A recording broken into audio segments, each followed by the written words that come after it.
So, we are talking about God and our relationship with God. So, we want to develop all relationships with God right now.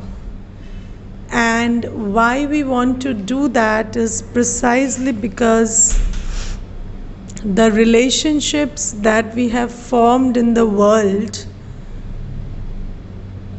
are not so when we come into a relationship or we form a relationship, I would like you to think about why you do so. Why do you intend to form relationships, and why do you think about creating relationships, and why do you feel like coming into a relationship with people? So what drives you to come into a relationship mostly? So would you like to think about that? So what is your motive of coming into a relationship?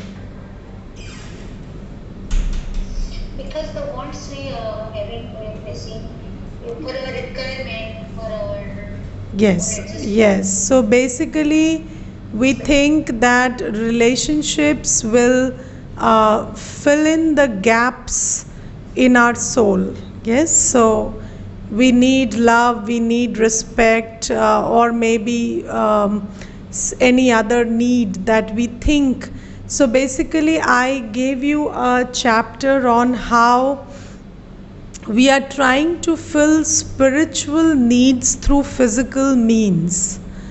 So I told you that basically it is our need for bliss that we are trying to fulfill through physical intimacy, and then we are trying to fill in our need for love through appreciation, approval, and acceptance, and then our need for peace through okay, my voice is not clear. I don't know. This is put so behind, so obviously. Now is it clear? Yes, it is clear now, right? Okay.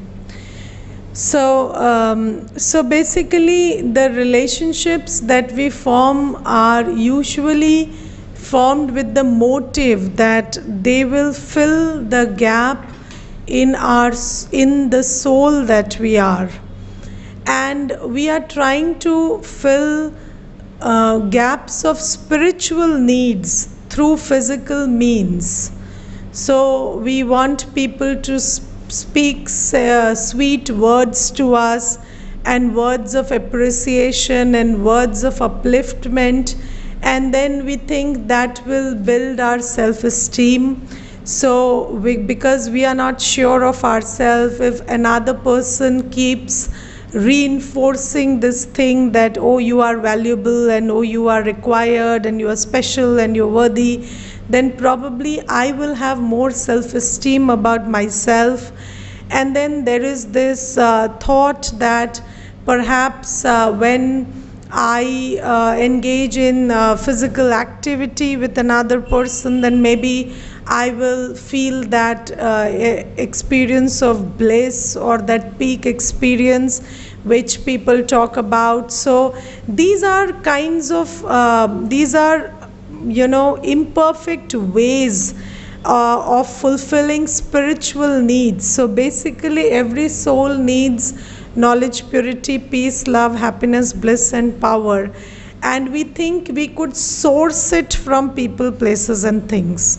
And then we start getting attracted to people, places, and things, and start operating with them, developing relationships with them, with the expectations that they would fulfill us. But yes, they fulfill so relationships with people, places, and things In all the movies that we watched, they were fulfilling the needs of each other. But then in reality, they are not doing that. And there have been enough surveys and studies which substantiate that basically relationships which were intended to solve our problem of loneliness or stress are becoming a reason for our depression and stress and anxiety. So mostly people these days complain that the relationships that we have, instead of addressing or alleviating our pain, they are the cause of our pain. So this is why we need to understand that it is all because of our assumption that the relationships we have will fulfill our spiritual needs, and the assumption that our needs are physical and not spiritual. And then we need to understand that when we are in a relationship with a person, we are actually in a relationship with the soul who is himself or herself a discharged battery. So that soul cannot fulfill you another discharged battery. So one discharged battery cannot charge another discharged battery. So this is why it is time that we understand that we need to source our spiritual light, our spiritual need from God. And Shiv Baba or God or Allah or Bhagwan or Ishwar, or however you want to address that entity, that one who is the supreme being, the supreme soul, that supreme being is the source of love, source of peace, source of purity, source of bliss, source of power. And that supreme being is called the ocean of knowledge, purity, peace, and we can only source our inner fulfillment from that one. And I will share, if you have, how many of you have ever heard somebody sharing their near death experience or their out of body experience, maybe on some channel or somewhere? Have you ever heard somebody sharing their near death experience or out of body experience, which is usually called ND or OB? So have you ever come across anything of that kind? Please raise your hand if you have. So yes, so you have come across. And for those who have not come across, it is a good idea to listen to somebody sharing their near death experience or out of body experience. And I will relate one case to you. And in this case, what happened is, there was a sister, and she was working as a doctor in a hospital, a gynecologist, and she helped a lady deliver triplets. So after that delivery of the triplets, this lady went dead, so clinically dead. So there was no experience of life in that body. So this doctor had this thought that this is very sad and harsh on the part of God, and so this person should not leave the body, because triplets, there are 3 children who need mother's love, and then this mother is gone, and then who will take care of these 3 children? So now with this thought, the lady, the doctor just went to her room, and then the next morning the nurse informed that the lady has come back to life. So that lady is now in her senses and she has come back to life. And when this doctor went to meet this woman, so she was very angry on the doctor. And and she started calling the doctor names, and she said, "You are the one who spoiled my life, and you are responsible for my miserable state." And then this doctor couldn't understand what went wrong, because I helped her deliver these triplets and she should be more than thankful to me. But why is she saying that I spoiled her life? So then after some time, this lady, after she calmed down, she shared with the nurse that when she went out of the body, she was in the embrace of sweet divine light, and that light was so divine and sweet and healing that she felt very comfortable, relaxed, and completely at peace in that environment.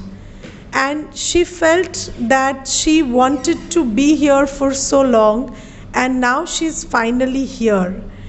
And in that time, she was not thinking of the baby she has delivered, or the house she has left behind, or the spouse she has left behind. So, and then she heard this voice of this doctor there telling God, "Why did you take her? And she must come back." And then there was this feeling that God just sent her back, and then there was this indication that no, you need to go back.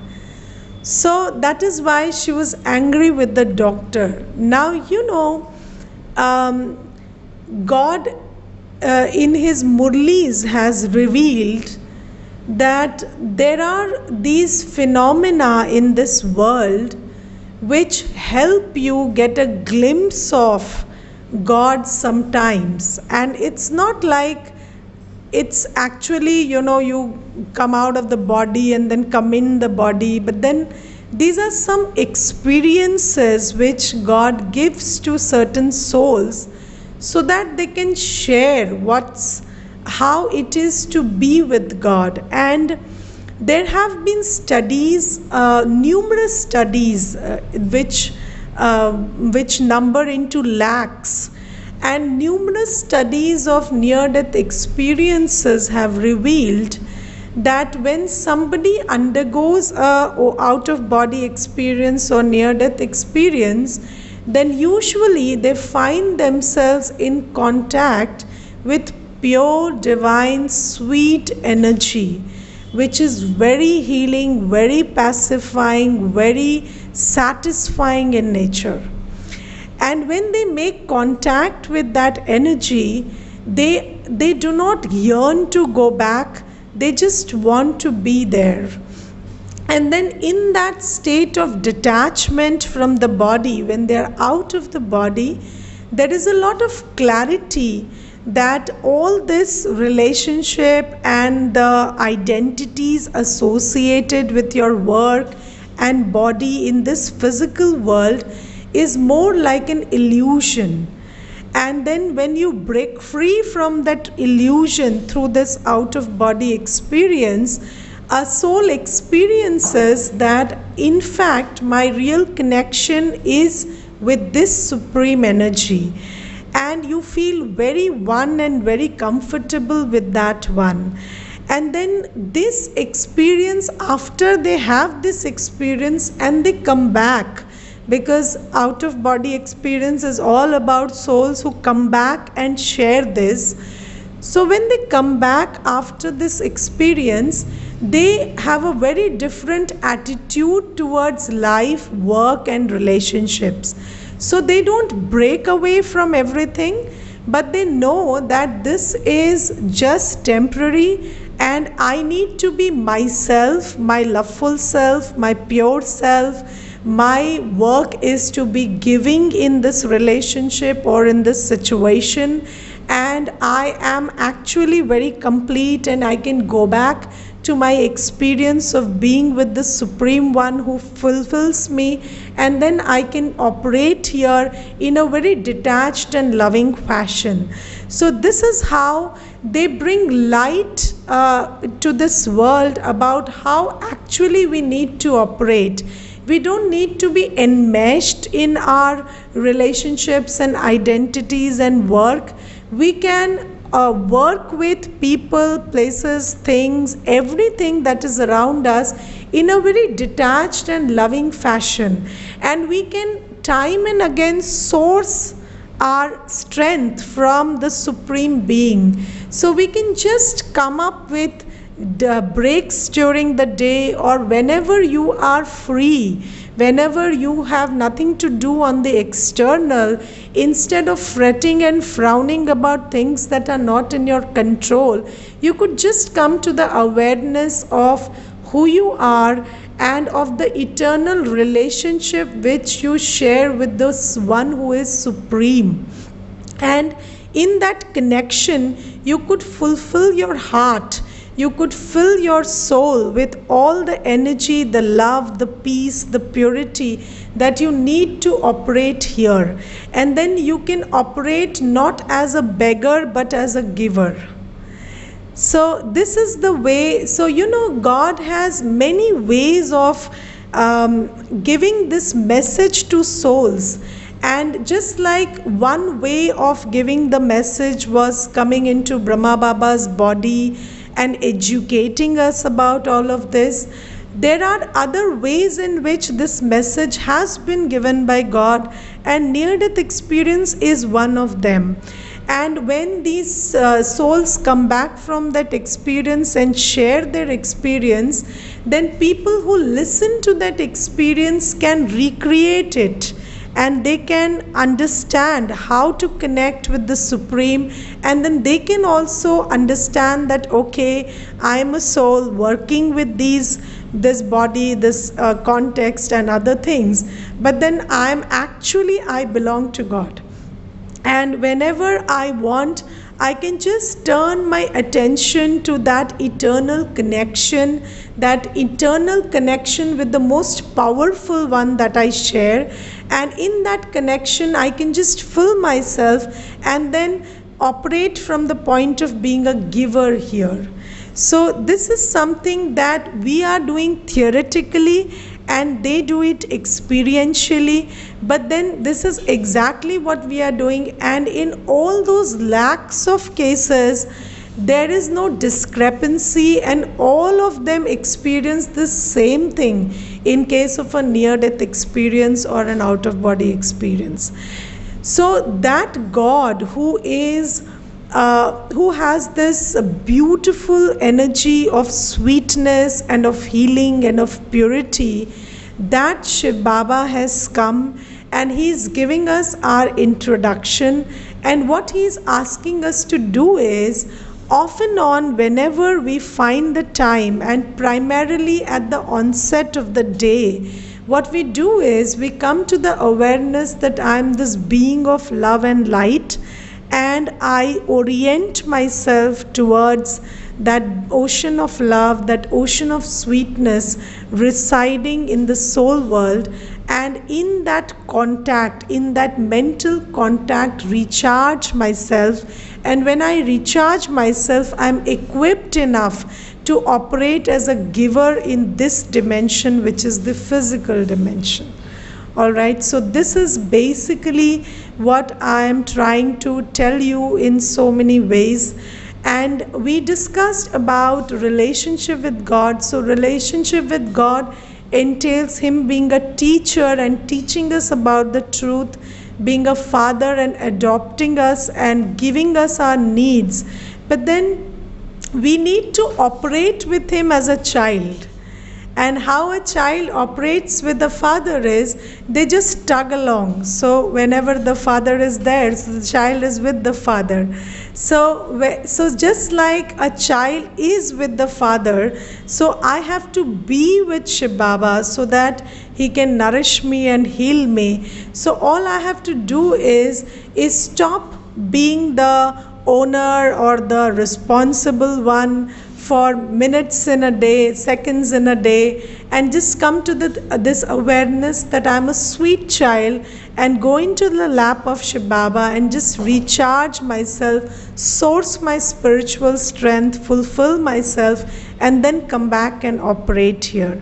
So, this is the way we need to function, and this is about the connection that heals. Now, this word meditation comes from the parent word mederi, and I don't know whether it's a German word or a Latin word, probably a Latin word, and mederi means to heal. So, meditation is that connection with the Supreme Soul who heals the soul, because Shiv Baba is the ocean of that purity, that love, that sweetness, that peace, that profound confidence and faith in us, which we are desperately seeking. So, when we are in that contact, in that embrace, that contact heals us.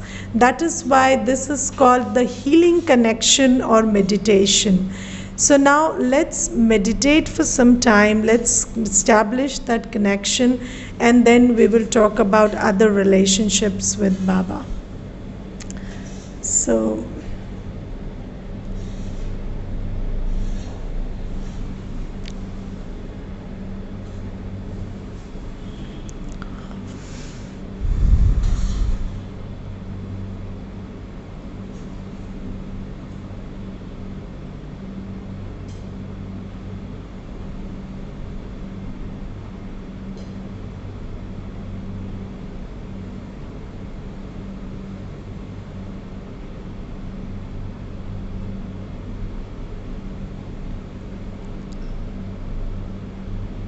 gently take a moment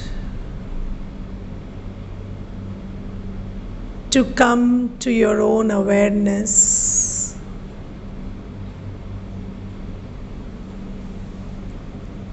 The awareness of who you are.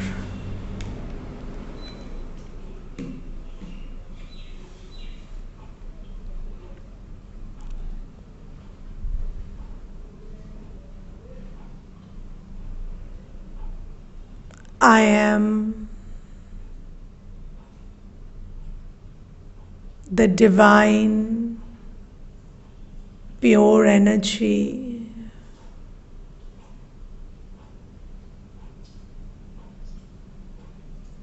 the pure soul,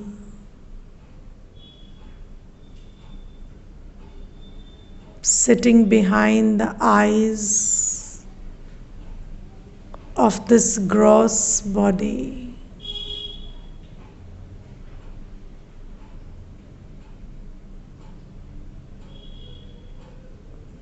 I am the subtle being,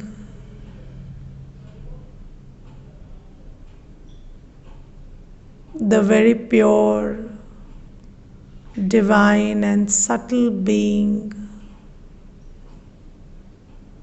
sitting in this body right now.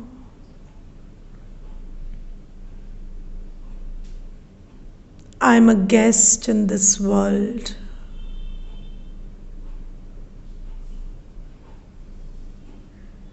This world is the temporary stage on which I play my role.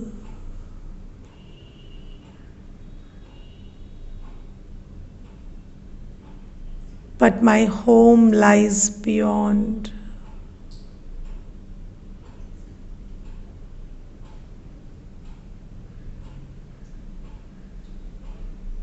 I belong to the world of light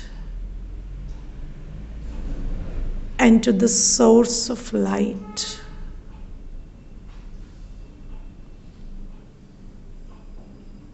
Shiv Baba, my supreme parent, the father of me, the soul.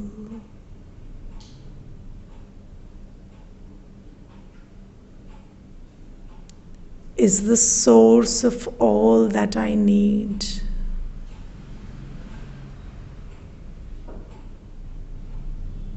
He is the source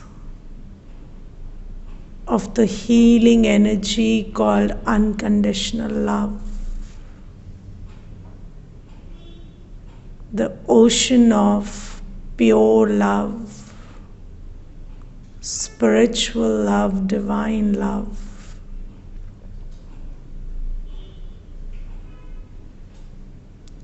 I turn my mind towards my sweet Father.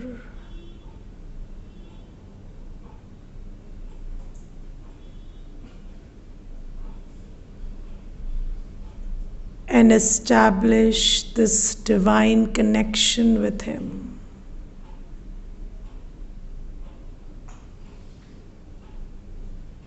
I, the being of light, am in the embrace of that supreme being of light.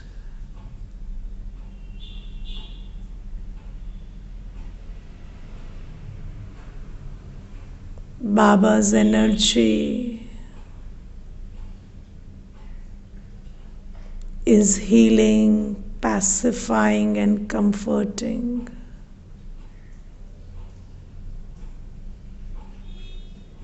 I have reached where I belong, and I just be and stay here.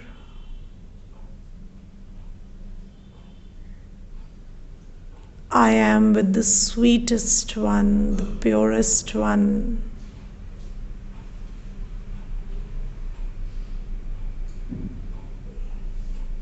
And this exemplary feeling of being in the arms of the sweetest one is healing my deepest wounds.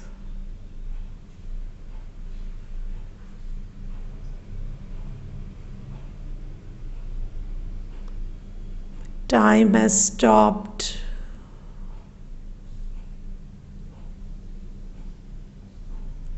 All the pulls of my desires, worries and fears have taken a back seat. This is the moment of communion, of belonging and of being.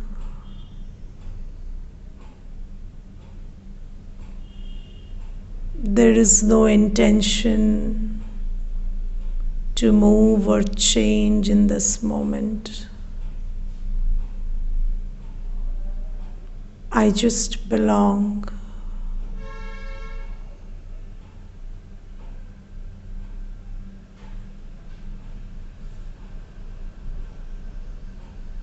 I spend some times in this sweet connection.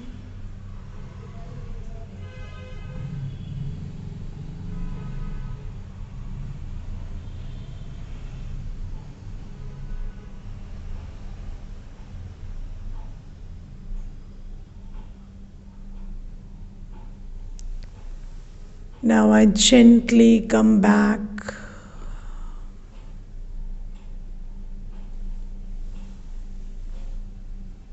and take my seat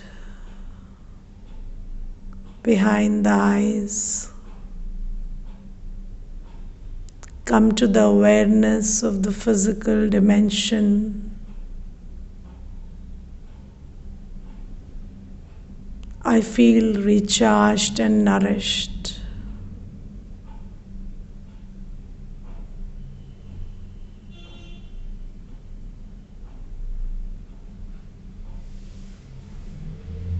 Om Shanti.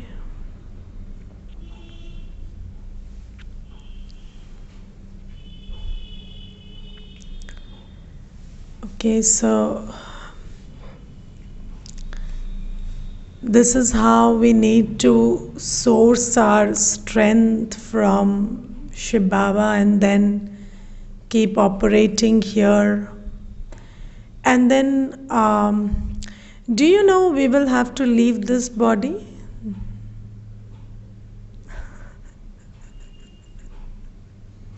Yes? Or do you think we'll continue being here forever? So, each one has to leave this body, and we may leave it collectively or we may leave it individually, however the destiny decides it to be. But do you know that we are very afraid of leaving this body because we will be alone when we leave the body? Have you ever really thought about the time when you will leave this body? So, this body which has been your constant companion, and all the people and things that have reassured you of your value and worth, will not be available in that second. And in that second, our own spiritual strength and our connection with the one who will be with us beyond this body also is what will reassure us. So, in fact, on this stage, we have many companions and many people, places, and things or bodies that we take, and they serve us or they give us company until we are here. But then, when we have to leave this body, then we are with ourselves, and if we have a good relationship with God, then we are with God. So, part of the fear that we have is because we don't have a relationship with the eternal, we only have a relationship with the temporary and the transient. So, if we develop this relationship with the eternal, then we will be able to operate with the transient without fear. So you can be in this body and not be afraid of losing it, because when you lose one body, you get another. When you lose one person, you get another. But the thing is, we don't want to transition from this loss to that gain alone. So when you are with God always, then you are never alone, and then you are not afraid of change, whether it is change of a situation or change of a relationship or change of a body. You are not afraid if you have this good relationship with the Eternal One. So this is why it is very important that we build our relationship, very solid, very profound relationship with that one who is eternally with us. Because if we don't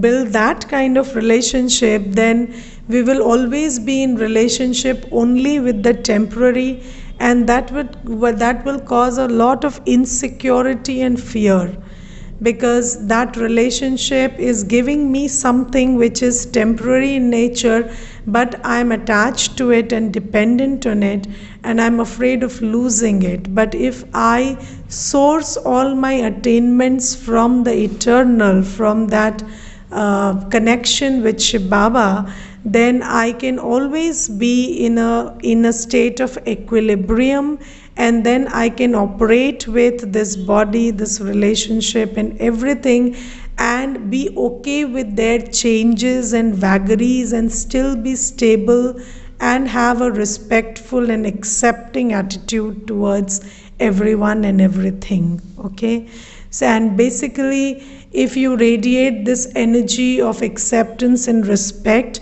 which is only possible when you hold on to that permanent source of spiritual light. And when you do that, then you are so fulfilled within that you are not disturbed by people and places and things changing. And then you can always operate with them in a respectful and accepting fashion, and then they like it very much.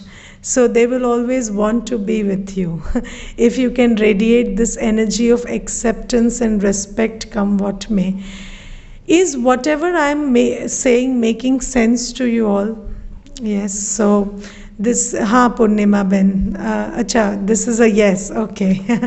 So, Yes. Hanji.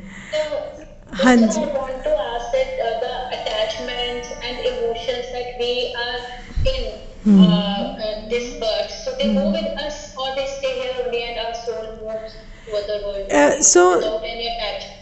it depends on how much you work on them, you know, because if you don't work on them, then they disturb you at the end. Okay, and then they affect your destiny after this journey.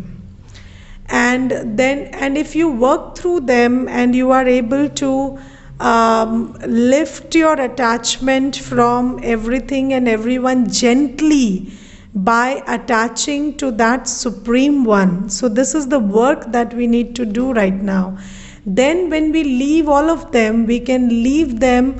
There is an expression which comes in the Murlis, and that is just like you pull out a hair from a bowl of butter.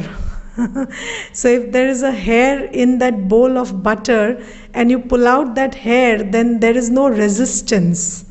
Yes, because it is so smooth. So this kind of smooth transition we can have from this body to another if we have worked through our attachments. And if we have not worked through them and we have not formed all relationship with Shiv Baba, then these attachments will pull us at the end. And then there is an expression Antmate Sogati, which means your state while you leave this body determines your birth in the next body. So what kind of context you will be born in will be decided by how you leave this body. So it is very important to learn to be free of attachments before the time of leaving this body arrives. Okay, now I always use Hanji. Just one question. Why this cycle? Why this cycle? What's your God is sending us? What is the need of sending? Why this cycle is going on? Yes, so your child gets very irritated when he goes to school and then he has to face so many situations. So why didn't you come up with this fantastic idea of not sending your child to school to save him from all the problems of the school? Why didn't you just let your child be there and look after the child always? Why did you send him to school? Then why did you get your child married and then he's having 100 problems because you got him married? So the soul was perfect, yes. So your child is also perfect when he's born, and you spoil him by education. Do you know that? So you don't improve him by education, you spoil him by education.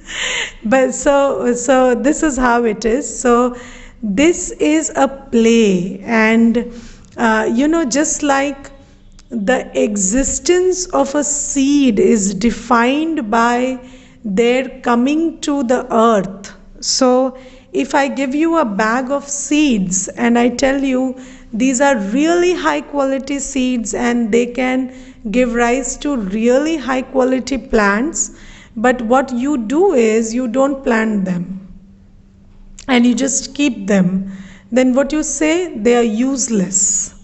So if somebody or something is high quality, then they need to manifest themselves.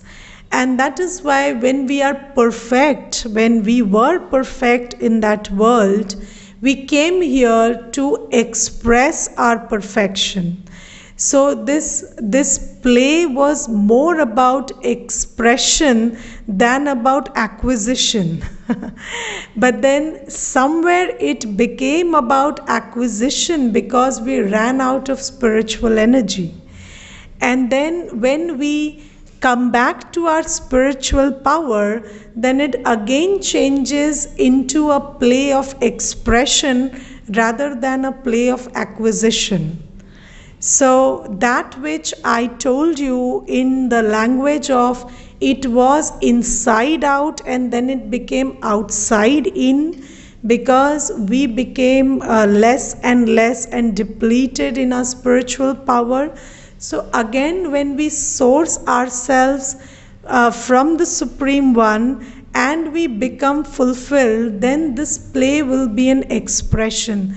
So there's a question that please elaborate expression. So basically, when you go through a day, so if you are full of peace and love and happiness and self-worth and spiritual energy, then what you do is you do all your work in happiness, you interact with love and respect, you cook, clean, do your stuff, work with the five elements of nature, radiating that energy of bliss and happiness to all five of them. So in this way you are actually doing great service to the five elements of nature and to the souls around you, because this is what everybody needs right now, right? But then we are miserable because instead of being a journey of expression, this has become a journey of acquisition. When you are always looking at, when you wake up, you are looking at who is interested in giving you tea. But if you are fulfilled inside and you create this first thought, how many people can I serve tea when I wake up? So then you will be a source of happiness in the life of those four people. So they will be very happy when you wake up. And you will be happy because when they see you, they are happy. So this is the way the actually life was, when we were all full inside and we were all expressing what we have within in our expressions, in our actions, in our thoughts, in our vibrations, in our attitude, in our vision. And when we were like this, then the world was a very sweet and harmonious and beautiful play. So where every dancer was a skilled dancer and it looked like it's a well choreographed dance, because everybody was performing their steps accurately. But then what happened is, with time, as I told you, the law that energy in motion depletes itself came into existence, and then because of that we lost our spiritual energy, and then it became all about sourcing it from people, places and things, and we became consumers instead of being givers. So we need to move from this place of being a consumer to a giver, or at least being mutually beneficial. So yes, you will eat food, but then you can also nourish the five elements with your vibration of love and purity. You will take the help of the souls around you, but then they don't feel exploited, they feel honored to be working with you because you are so rich in spiritual strength. So this kind of a shift when we bring about, then everything changes, okay? And this was the way things were ideally in the beginning, but then because of this time factor, and just like everything moves from new to old, and then there is a phase of renewal, similarly this whole world cycle also moves from new to old, and this is the time of rejuvenation or renewal. All right, what will happen to the journey of soul after we attain the absolute happiness, peace and all qualities of soul? Then we will end up in a world where there is absolute peace, happiness and all the qualities of the soul, and that will be called heaven. So heaven is not up there. Heaven on earth. Have you heard this expression, heaven on earth? So basically heaven is here on earth. Only when we become heavenly, we become divine, we create these divine sanskars, then this world feels like heaven. And if you ask me, I am already in heaven. So because when you change your sanskars, and gradually people around you change their sanskars under your influence, then what happens is you create a small heaven for yourselves, and then you try to replicate this by teaching this to others, and then we are working towards a heaven which is bigger in size and which encompasses the whole of humanity. So we have to live on earth for eternity. Yes, we just go home for a short time and then we come back. So we are here always. This is the stage. So this stage is where all the act happens. And at home there is let me tell you something. So you are mostly in office, right? You're mostly in office, or you're mostly in the kitchen if you're not in the office. So you are in the kitchen or in the office, and when you go to your bedroom, then all you do is sleep. So when you sleep in the bedroom, you are unaware. But then you need to go to the bedroom so that you sleep, recharge, and then you're back in the kitchen or in the office. And what if you never needed to go to office or to the kitchen? Then you would find the bedroom redundant, because what do you do with all the recharging? So what do you do after you recharge? So that is why we go home. After we change our sanskars, we take a short break and we go home. Then we have to be here, because that is the purpose of life. You have to be on the stage. And if there is no stage, what's the point of we being anyway? What's the point of our existence? So then there is this question, is it possible for us to want to not come back to earth once we leave our physical body? I would like to know why you want to not come back to earth. Why? What's wrong with this place? Sister, sometimes we hear about that mukti. You will get mukti if you. No, I'm not asking about what you heard. I'm asking about why you don't want to come back to earth. Like, what is your personal reason? I'm not asking about the ideas and the stories that you've heard.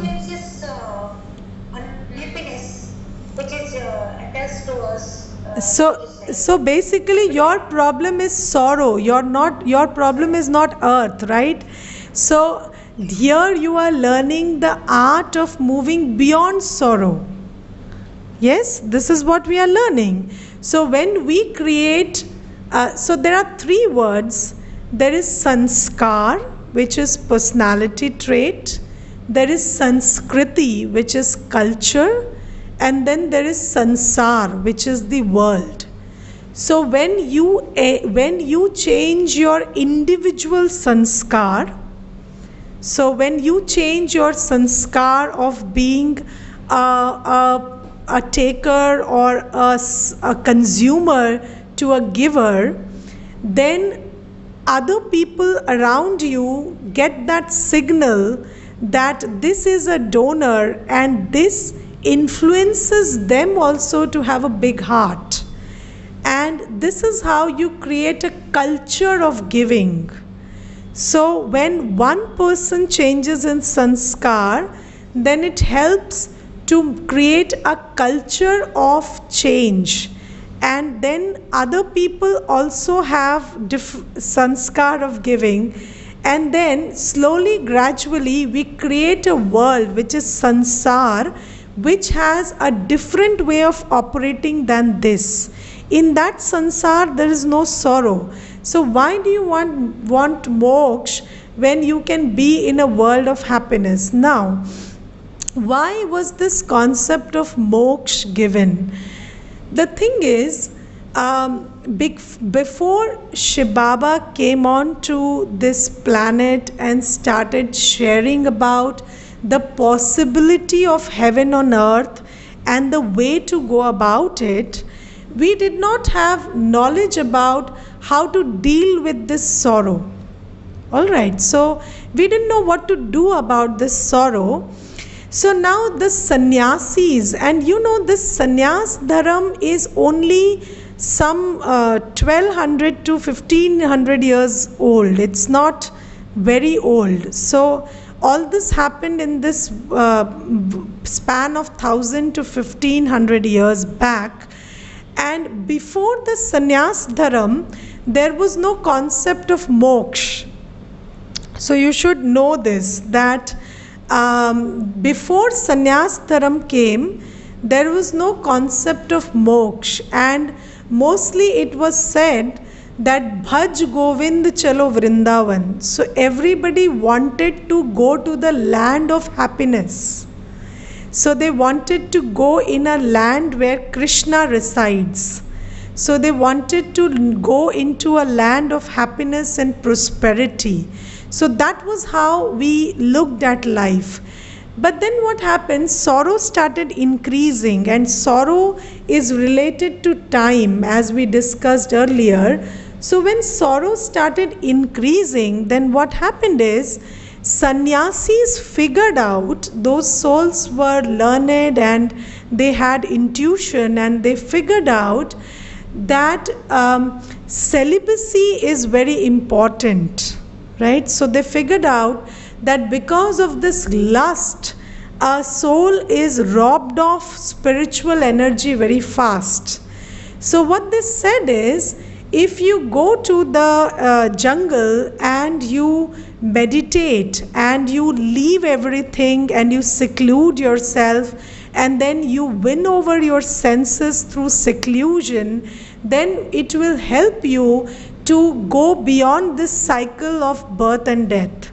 So they gave this beautiful idea as an allurement for people who were tired of this game of sorrow, and in this way they inspired them, or they encouraged them to adopt a life of celibacy.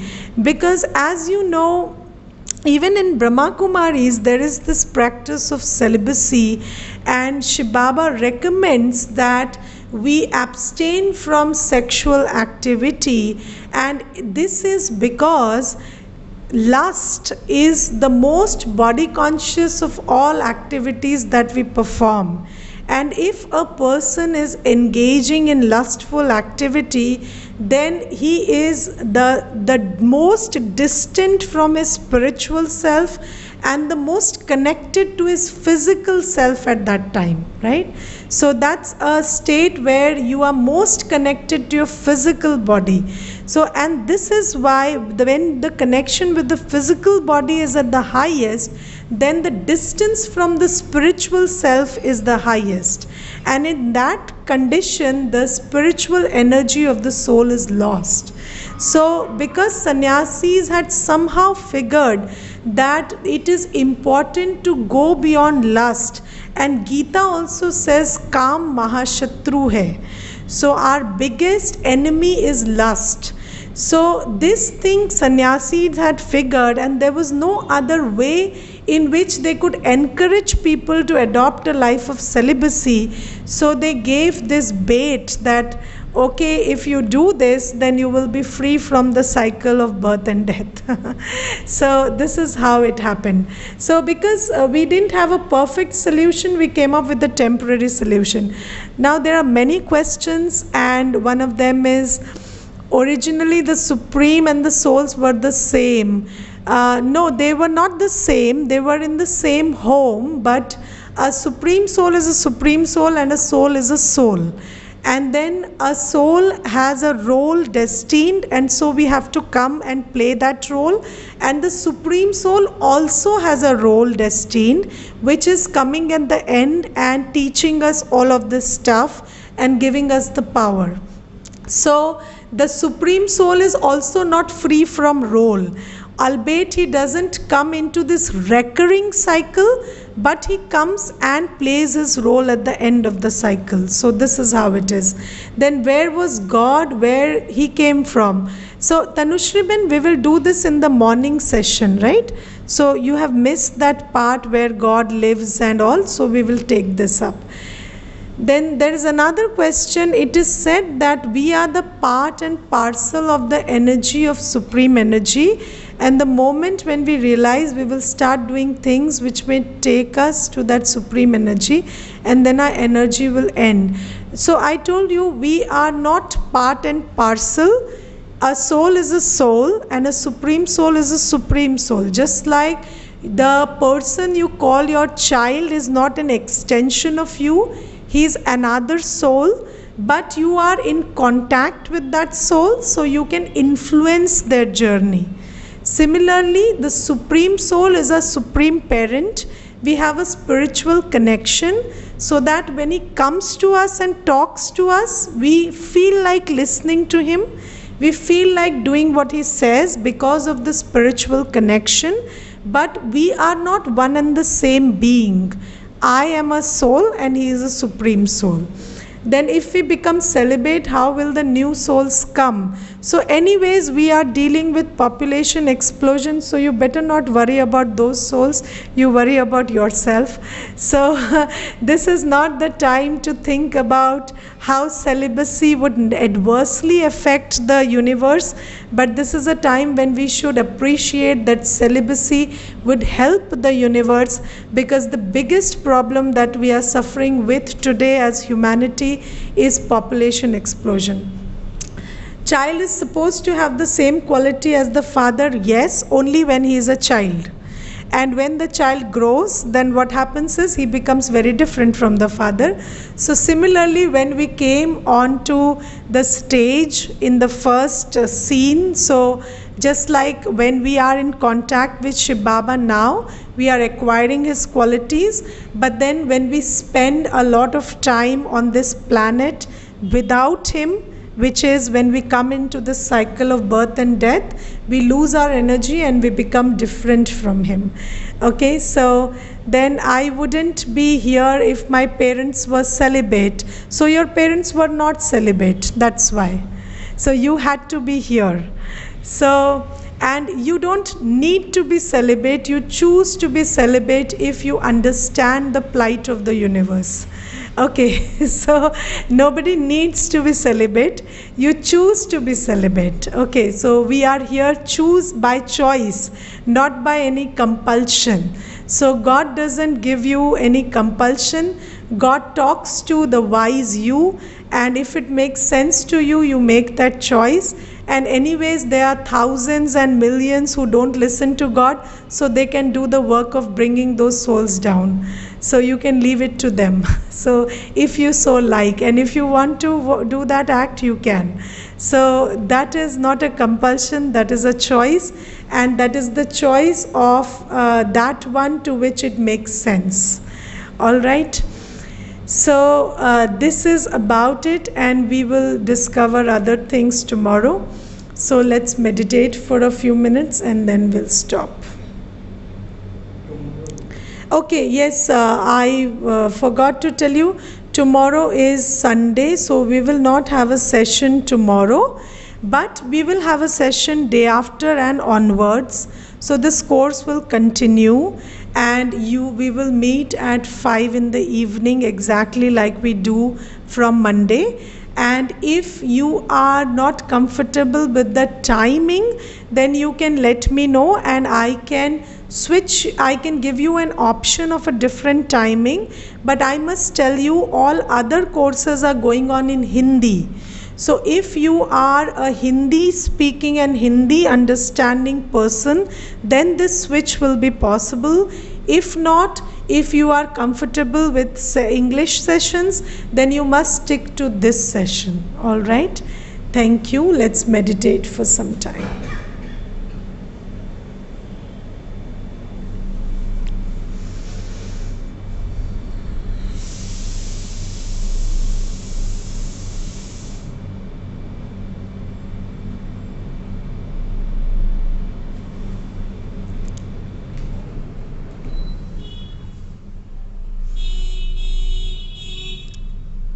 I come to the awareness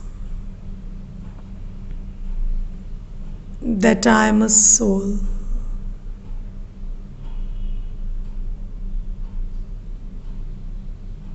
I am a being of purity, peace, love, bliss, and power.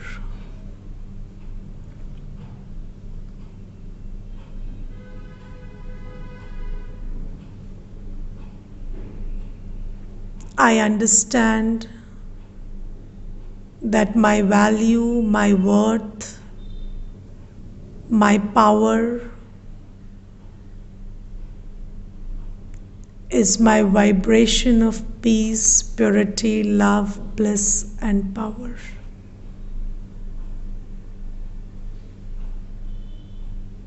I am wise. I choose purity. I choose peace. I choose love.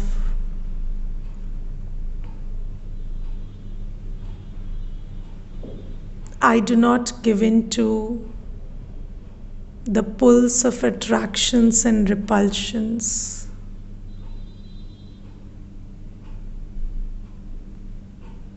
Situations and behaviors around me pull me into becoming peaceless, into becoming impure, into becoming hateful and critical. I resist the pull through the power of my awareness. I am a wise soul. I know my choices and I exercise those choices.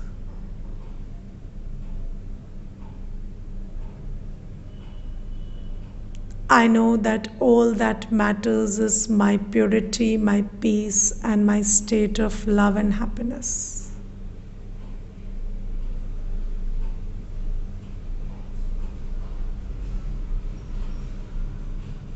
While operating through the day, working with other souls, being in situations, I'm always self-aware. I know my priorities are spiritual.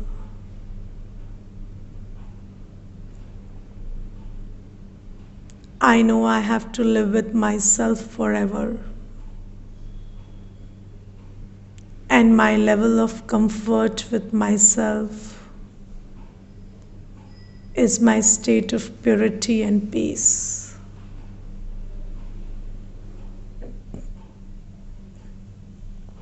I do not give up on it in the face of attractions and repulsions.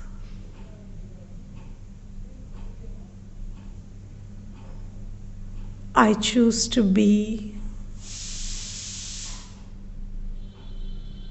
I choose to be pure. I choose to be peaceful.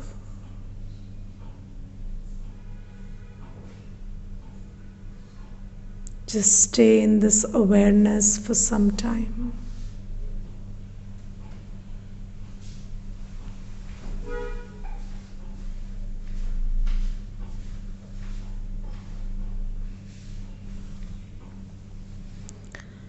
Om Shanti.